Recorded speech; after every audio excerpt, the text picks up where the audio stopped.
Good evening, Thurrock!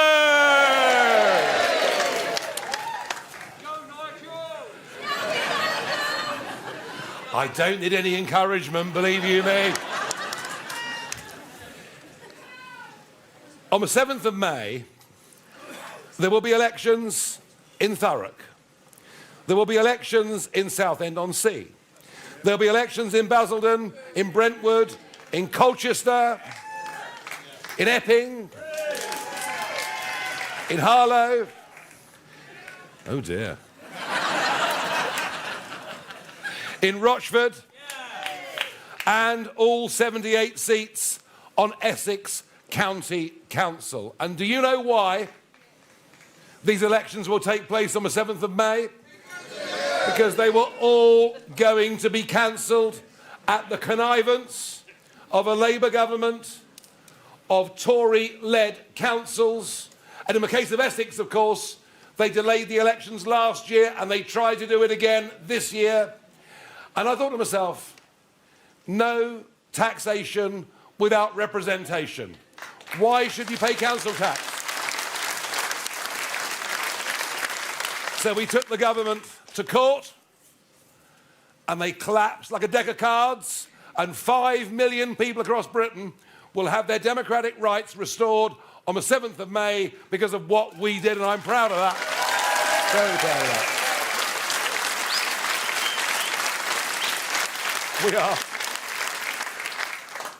We have had, over the last few years, simply the worst set of leaders we've ever had in the history of these islands. Can you believe 6 prime ministers in the course of 8 years? A Conservative government with a majority that betrayed pretty much every single promise they made. And if you thought that was bad,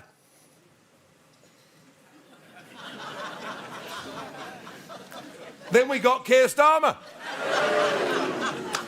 Incapable of standing up and delivering a speech without constantly referring to notes or a pre-prepared statement. The man doesn't know his own mind. And I remember the day after he won the election, he stood on the lectern outside Downing Street. At least it wasn't raining as it was when Rishi called the election. And he kept looking down at his notes. And, like a pigeon in Trafalgar Square.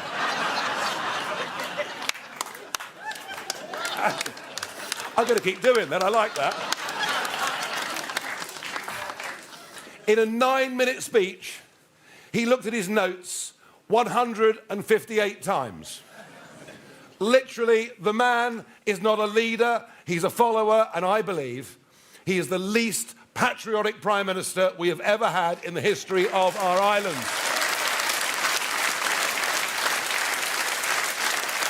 Now, I have been warning for at least 25 years that uncontrolled mass migration into Britain is dangerous. That if people don't assimilate and don't become part of our communities, I've always believed we were stirring up problems for the future. Well, now we're here. Have a look at this short clip. This is what happened in Trafalgar Square on Monday.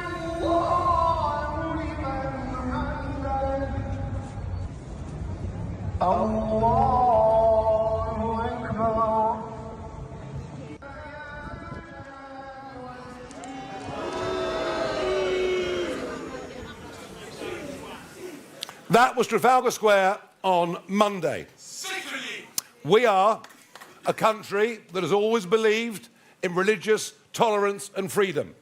You can think of communities that have come and settled here, the Jewish community, who have their own private observance, but integrate with the rest of us in their everyday, normal lives. We've always been tolerant. Always been tolerant. What you just witnessed there is banned in the United Arab Emirates and many other parts of the Muslim Far East and North Africa. We still haven't prescribed the Muslim Brotherhood, which many of the Arab states do, and still the murderous Iranian IRGC, who are currently launching rockets all over the Middle East, including at British RAF bases, have still not been prescribed. What we witnessed on Monday in London, in the historic Trafalgar Square, in a country that was based and built on Judeo-Christian values, because that's at the bottom of everything this country's ever been. What we witnessed there was a group of people headed up by the ghastly Sadiq Khan,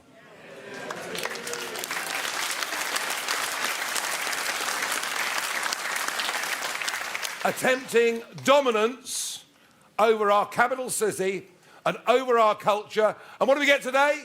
At Prime Minister's questions, the PM defended what happened in Trafalgar Square and said that anybody that stands out and speaks against it is a bigot. Well, I'm sorry, Prime Minister. I'm sorry, the Conservative Party that let most of these people in. We are not going to surrender everything that was built over centuries, defended at a cost of great blood in 2 world wars, for us to be a free, independent nation. We will not put up with this anymore. Simple as.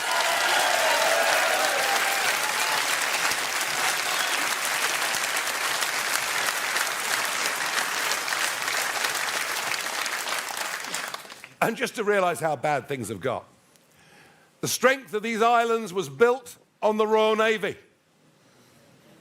Edward VIII cut down the entire New Forest to build it. And now, 18 days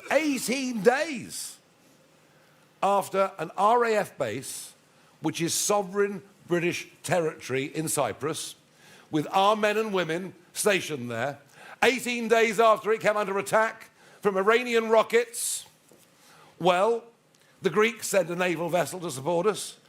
Even the French sent a naval vessel to support us. 18 days later, one Royal Navy Type 45 has made it as far as Gibraltar. This is utter humiliation on the world stage. We have rendered ourselves utterly defenseless. Our Prime Minister has managed to fall out with the American president. All right, he might not always be the easiest person. He's a friend of mine, but we've managed to fall out with the Americans, without whom we are literally rendered defenseless.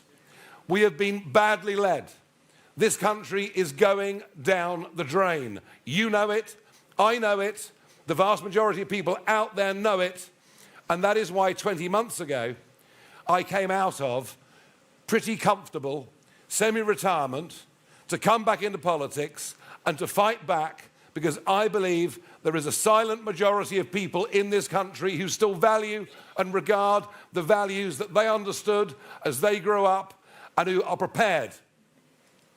I hope enough of you are prepared to stand up, to fight for what is right, and to win back the integrity and decency for which this country has always been known.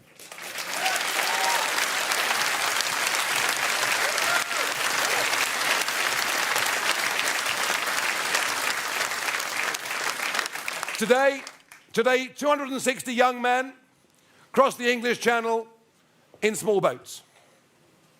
We're now nearly 200,000 young men that have crossed the English Channel, who throw their iPhones and their passports into the sea of a 12-mile line, so we simply can't identify who they are or what they are. Many of them have come from war zones in which they've been brutalized. Too many of them support ideologies that are completely against everything that our culture in this nation is.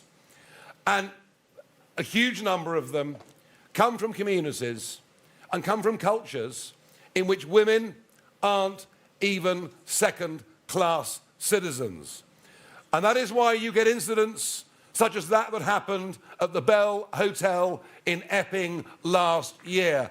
It's disgusting, it's unacceptable, and it has to stop. It has to stop.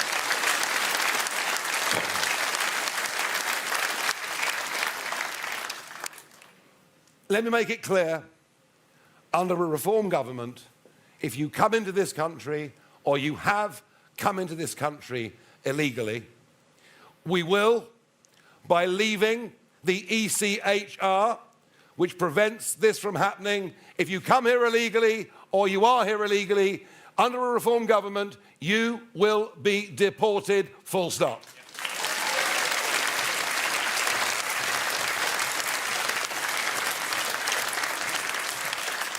But our decline is not just societal.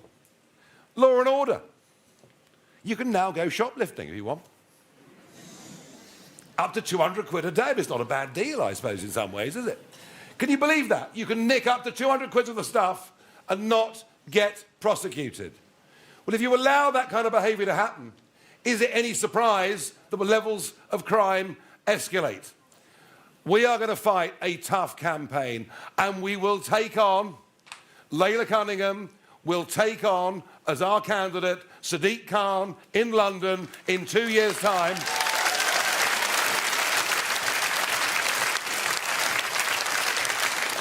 On a law and order ticket. We've got to get back the safety of our streets. A capital city in which men don't dare wear watches anymore, in which women can't wear jewellery, is simply not acceptable. But we also have financial problems. Our growth figures for the last 9 months have been just above zero. We are getting poorer. And those figures are only marginally up because mass migration makes the size of the economy bigger. Wealth per individual has fallen over the last 2 years. Bills have gone up, and you all know it. And let me just tell you this. We as a party are on the side of Alarm Clock Britain. We're on the side of people who get up in the morning, who go to work, who pay their taxes, and see their neighbours get up at midday, get a bit of Deliveroo in, smoke dope for the afternoon.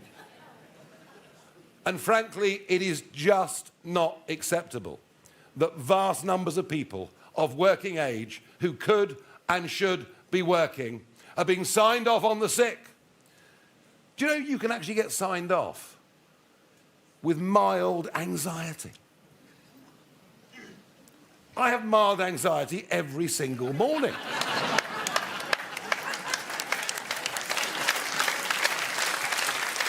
So we've got to be on the side of working people. And we've got to be on the side of small businesses. 5.7 million of them. And what do we do? What do we do? We put their corporation tax up. The Tories did it by 30%. We now are making even the self-employed file online tax returns 4 times a year.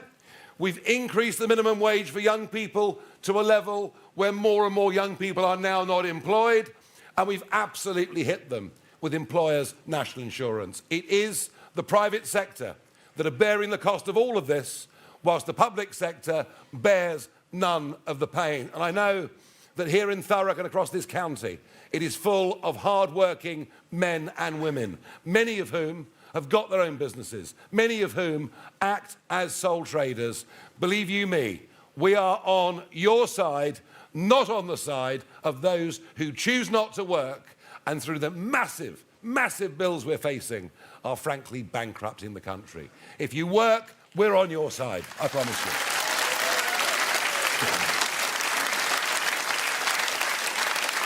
Now, I had a Prime Minister's question today in the House of Commons. I mean, not much point, really, because he never answers anything.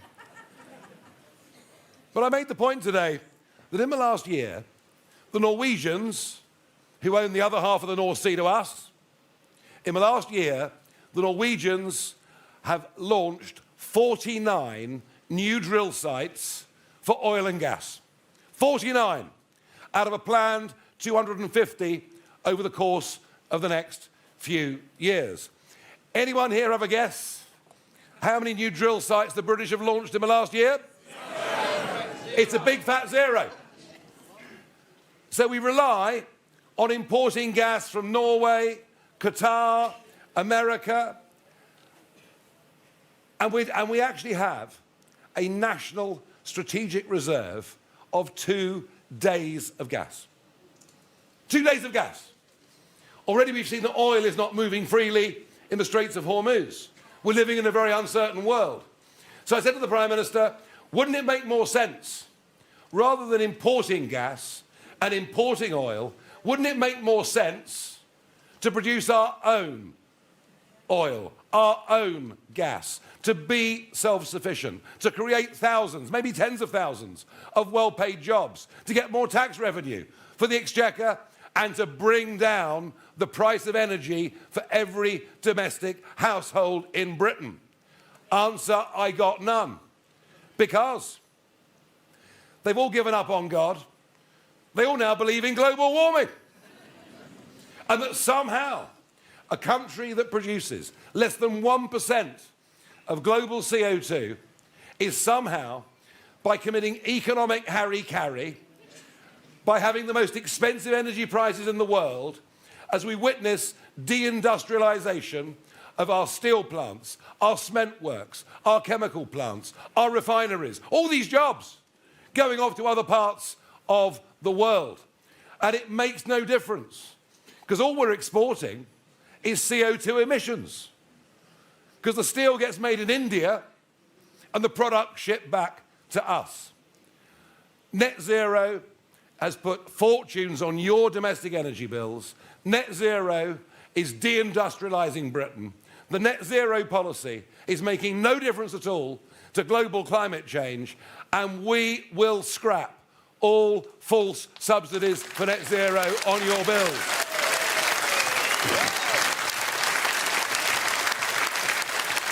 Now let's talk a bit about the worst run council in Britain ever. It's got to be, no, it's not even Birmingham. Even though the rats are as big as cats these days up there. Thurrock Borough Council has to have been, in the last decade, the worst council in the whole of England. And what happened? They believed in net zero. So they lost hundreds of millions of pounds on a solar project in East Anglia, with this council now burdened with debt and rapidly rising council tax. By the way, I can't see why we're covering up good agricultural land with these ghastly contraptions, all made in China. I'd rather farmers farmed.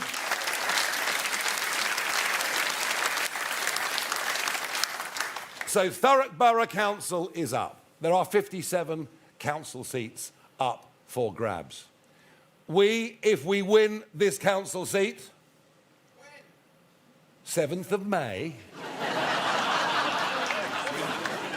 keep up with the main party, come on. I don't know, tell me, do you think we can win Thurrock?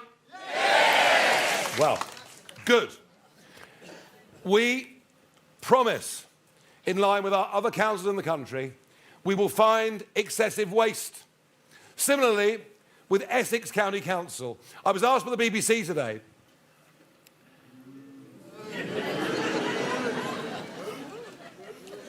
I suspect GB News is more popular here than the BBC.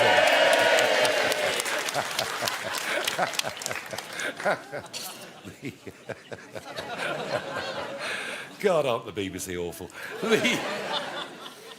I was asked by the BBC today, but Mr Farage, if you win Essex County Council, there's a threat that people might lose their jobs.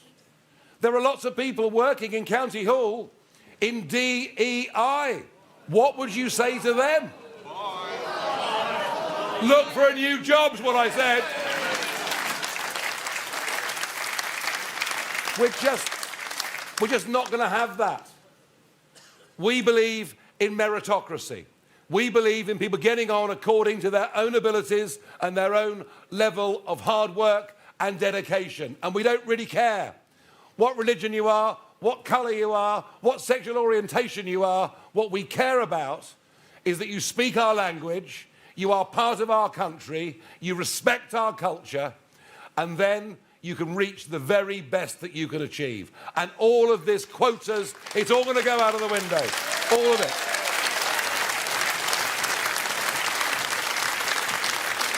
Now, this is a big push. Essex is a big push. Thurrock is a big push. And Essex, of course, is very important for the Conservative Party because among the MPs they have here, of course, there is the leader, Kemi Badenoch. Yeah, I know, it doesn't register, does it? No, but it doesn't register. It's very interesting. Priti Patel, James Cleverly from Braintree. I can't work it out, but there we are. Rising star Alex Berger, John Whittingdale, former cabinet minister. Essex is really the bedrock of the shadow cabinet. If we beat the Conservatives and win Essex County Council, people will see and will know that Reform genuinely has the momentum to go on and to win the next general election.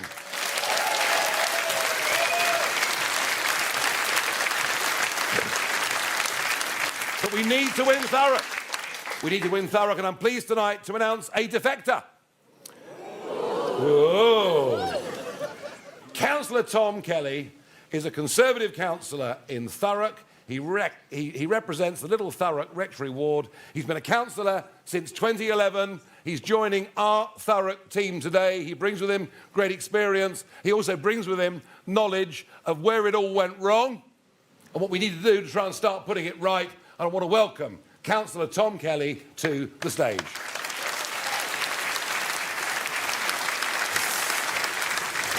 Cheers, Nigel. Thanks so much. Thank you for the opportunity. Good. Thank you. Thank you, everyone. Thank you for that warm welcome. I've had the privilege now of being a councillor here in Thurrock for the last 10 years. And what I've witnessed as a local councillor is seismic change in British politics. No longer can the two-party system of old be relied on. And quite frankly, your votes can no longer be taken for granted. Reform is, of course, a positive movement. What you want is secure borders, lower energy prices, and you back business. So that's why I've made the decision today to leave the Conservative Party and join the Reform Party. Thank you. Thank you. As Nigel says, together we must get our economy growing again, especially here in Thurrock. Thurrock is a proud borough with great heritage, manufacturing, port logistics, and it's for this reason that Thurrock seems to be on the back foot of many of Labour's ludicrous net zero policies. So, thank you all today for your warm welcome. I'm really looking forward to working with this great team, and the fight starts today with the local elections coming up. 7th of May, let's make sure that the residents here in Thurrock make the right decision. Let's hope they vote Reform. Thank you very much, ladies and gentlemen. Thank you. Thank you. Nigel, thank you so much. Really appreciate that, brother. You all right? OK. I am making a huge sacrifice. I don't need to do this, but I'm doing it because I want to put my country back on track. And all over the country, on May the 7th, thousands and thousands of ordinary folk will put their heads over the parapet and stand for reform in those elections. Our membership is now the biggest of any party in the country. We are building a people's army, but we need to build it more, we need to build it bigger, we need to build it stronger. Whilst we do have a full slate of candidates here in Thurrock, any of you that put your names there at the back, we might need a reserve or two, you just never know. But I would urge those of you in the audience, the vast majority of you, who are not members of our party, you've come along, I guess because you're curious, or in the case of quite a few here, used to work with me in the city a few years ago. Well, I say work, I mean... wasn't much happened after lunch back in the 80s, but never mind. But I would say to all of you, if you've come along tonight, you've seen who we are, what we're fighting for, what we're trying to achieve, just how important this is. Otherwise, what kind of future? What kind of future will it be like in 2 or 3 generations' time if we don't arrest this surrender to values that have nothing to do with our country? We've got to stand up and fight. We really have.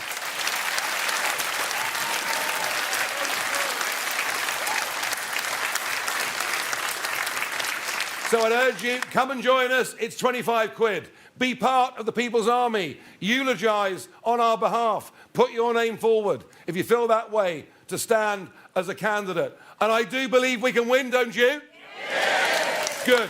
Well, I'm going to ask to be joined on the stage now by those people, those brave men and women who've put their names forward to be candidates for this party in Thurrock. If you please come and join me. And good for all of them.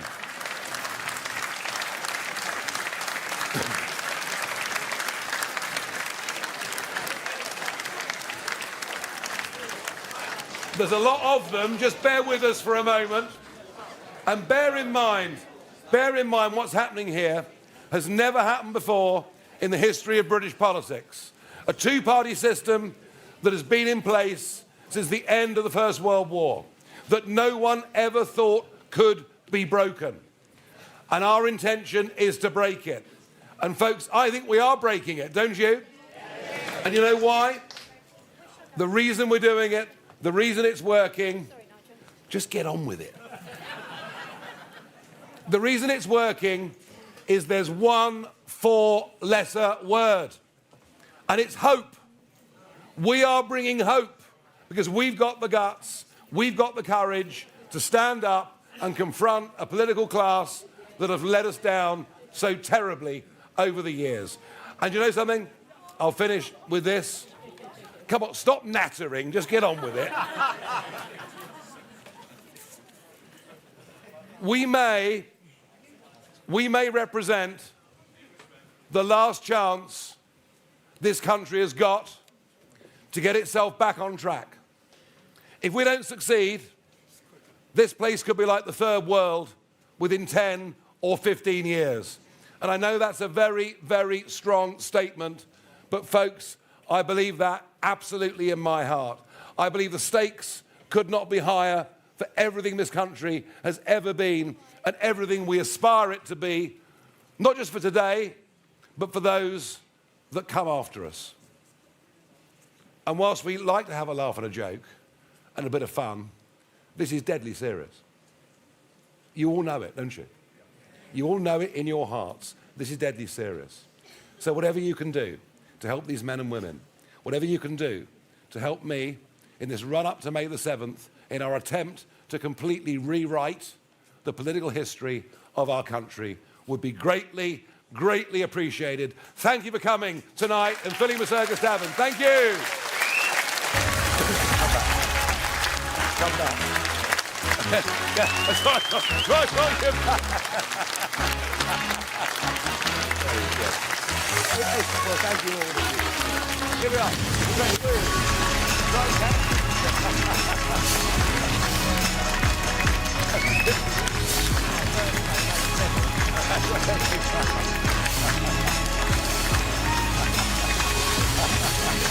it's not bad, is it?